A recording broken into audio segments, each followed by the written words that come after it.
চলে আসলাম আরো একটি ভিডিও নিয়ে। আজকে 3 পাউন্ডের একটা কেকের ভিডিও দেখাবো। এটা হবে 2 টিয়ার কেক, উপরে 1 পাউন্ড এবং নিচে 2 পাউন্ড থাকবে। এটা পুরাটাই চকলেট ফ্লেভারে থাকবে। আর কেকটা হচ্ছে একটা বারবি ডল থিমের কেক হবে, পুতুল বসিয়ে এই কেকটা বানানো হবে। কেকটা আমাকে অর্ডার করেছিল মুন্সিগঞ্জ থেকে এক ভাইয়া। উনি আমার কাছে প্রথমে 1 পাউন্ড কেক নিতে চায়, পরে আমি বলেছি যে ঢাকার বাইরে 1 পাউন্ড কেক দেওয়া তো সম্ভব না, আপনি মিনিমাম 3 পাউন্ড কেক নিতে পারবেন। তারপর উনি বললো আচ্ছা ঠিক আছে, তাহলে আমি 3 পাউন্ড নিব।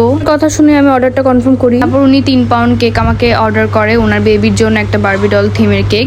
আপনারা দেখতে পাচ্ছেন আমার কেকগুলো কিন্তু অনেক বেশি সফট হয়েছে। আর 2 পাউন্ডের যে কেকটা অনেকেই 2টা লেয়ার দেয়, কিন্তু আমি কিন্তু সবসময় 3টা লেয়ার দেই। 2টা লেয়ার খুব কমই দেই, কারণ একটা কেকে যত বেশি লেয়ার হবে তত বেশি মজা লাগে। 2টা লেয়ারে থেকে 3টা লেয়ারে আমার কাছে ভালো লাগে, তাই আমি সবসময় 3টা লেয়ার করারই চেষ্টা করি। এছাড়া হাইট কেকগুলোতে আমি 4টা 5টা লেয়ারও করে থাকি।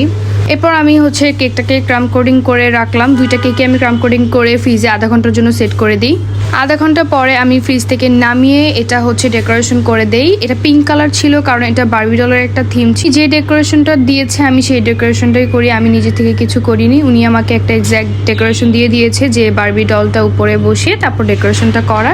আমি 2টা কেকেরই সুন্দর করে ফিনিশিং নিয়ে আসি। আর উপরের কেকটাতে আমি বেশি ক্রিম ইউজ করিনি, কারণ বারবি ডলটা যখন আমি বসাবো তখন ক্রিম দিয়ে ডেকোরেশন করা হবে। এখন আমি এই 1 পাউন্ড কেকটাকে 2 পাউন্ড কেকের উপরে বসাবো। এটা অনেক ভালোভাবে সাবধানে বসাতে হয়, না হলে যদি সমান না হয় তাহলে প্রবলেম হয়।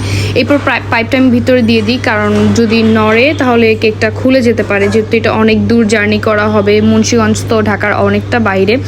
আর মুন্সিগঞ্জে কেক নেওয়ার সময় ডেলিভারি বয়গুলা খুঁজতে আমার অনেক বেশি কষ্ট হয়। অনেক ডেলিভারি বয় যেতে চায় না। লাস্টে একটা ডেলিভারি বয় রাজি হয়েছে এত দূরে যাওয়ার জন্য, কারণ এখানে যদি এত দূর যেতে গিয়ে যদি কেকটা নষ্ট হয়ে যায় এই রিস্ক তো কেউ নিবে না।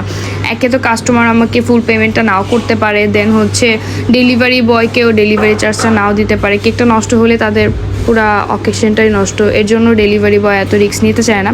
তো তারপরও আমি পরিচিত একটা ডেলিভারি বয়কে দিয়ে কেকটা পাঠাইছি। অনেক সাবধানে উনি নিয়ে গেছে, অ্যান্ড আলহামদুলিল্লাহ উনি কেকটা অনেক একদম সুন্দর করে ডেলিভারিও দিতে পারছে।